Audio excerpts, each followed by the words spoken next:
नमस्कार दोस्तों, नवरात्रि का हर दिन माँ दुर्गा के अलग अलग रूपों को समर्पित होता है। आज हम बात करने जा रहे हैं नवरात्रि के 9वें दिन की, जिसे महानवमी भी कहा जाता है। इस दिन माँ दुर्गा के अंतिम स्वरूप माँ सिद्धिदात्री की पूजा होती है। माँ सिद्धिदात्री का अर्थ ही है सिद्धियां प्रदान करने वाली माता, यानी जो भक्तों को सफलता, शक्ति और समृद्धि सब कुछ देने वाली है। दोस्तों, इस वीडियो में हम जानेंगे माँ सिद्धिदात्री का स्वरूप, उनकी महिमा, उनसे जुड़ी पौराणिक कथा, पूजा विधि और भक्तों को मिलने वाले लाभ। तो आइए शुरू करते हैं माँ सिद्धिदात्री की दिव्य कथा। माँ सिद्धिदात्री का स्वरूप। माँ सिद्धिदात्री का स्वरूप बेहद सौम्य और करुणामयी है। वे 4 भुजाओं वाली देवी हैं। एक हाथ में चक्र, दूसरे में गदा, तीसरे हाथ में शंख और चौथे हाथ में कमल का फूल धारण करती हैं। माँ शेर पर सवार रहती हैं और कभी कभी श्वेत कमल पर विराजमान होती हैं। उनकी उपस्थिति से वातावरण में दिव्यता, शांति और करुणा का संचार होता है। सिद्धियों की देवी। शास्त्रों के अनुसार माँ सिद्धिदात्री के पास सभी सिद्धियां विद्यमान है। वे अपने भक्तों को 8 प्रकार की सिद्धियां प्रदान करती हैं। 1. अणिमा, सूक्ष्म से सूक्ष्म रूप धारण करने की शक्ति। 2. महिमा, विशाल से विशाल रूप धारण करने की शक्ति। 3. गरिमा, स्वयं को अत्यंत भारी बनाने की शक्ति। 4. लघिमा, स्वयं को अत्यंत हल्का बनाने की शक्ति। 5. प्राप्ति, दूर की वस्तु को पास में लाने की शक्ति। 6. प्राकाम्य, मनचाही वस्तु को प्राप्त करने की शक्ति।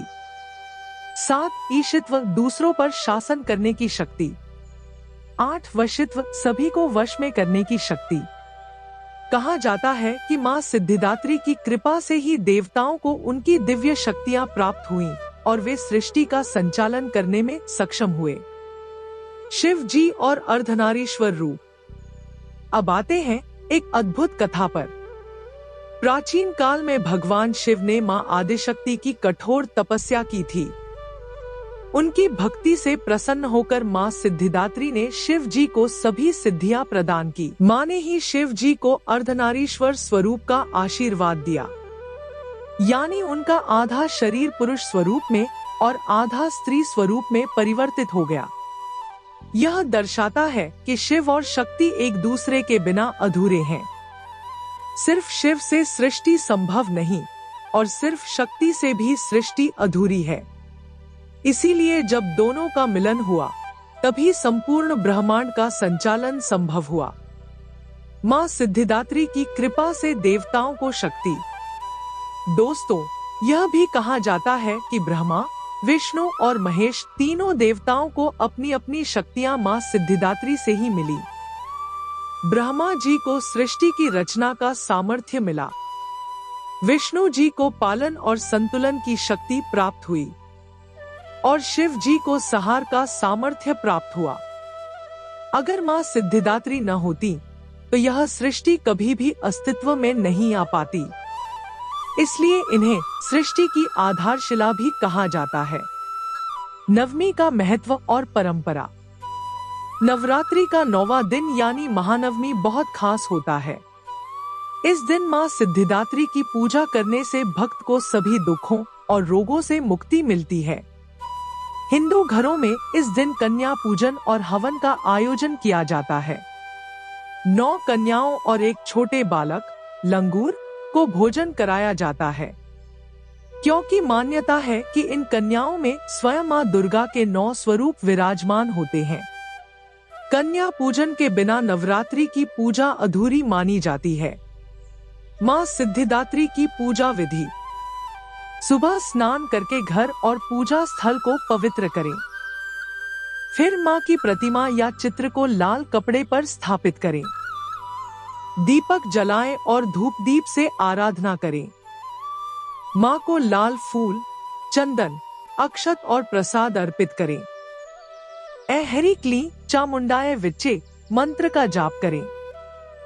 अंत में माँ की आरती करें और प्रसाद बांटें। अगर इस दिन श्रद्धा से कन्या पूजन किया जाए तो माना जाता है कि माँ दुर्गा तुरंत प्रसन्न होकर अपने भक्त को मनचाहा वरदान देती हैं। भक्तों को मिलने वाले लाभ। माँ सिद्धिदात्री की पूजा करने से भक्त को आध्यात्मिक और भौतिक दोनों प्रकार के लाभ मिलते हैं। जीवन की कठिनाइयां दूर होती हैं।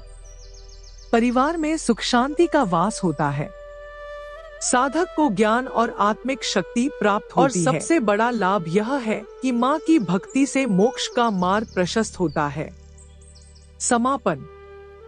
तो दोस्तों, यह थी माँ सिद्धिदात्री की कथा और उनकी महिमा। नवरात्रि का 9वां दिन सिर्फ पूजा का दिन नहीं, बल्कि यह हमें यह सिखाता है कि हर सफलता, हर शक्ति और हर सिद्धि का मूल केवल माँ दुर्गा ही है। अगर हम श्रद्धा और भक्ति से माँ सिद्धिदात्री की आराधना करें, तो जीवन में कभी किसी चीज की कमी नहीं रहती। जय माँ सिद्धिदात्री।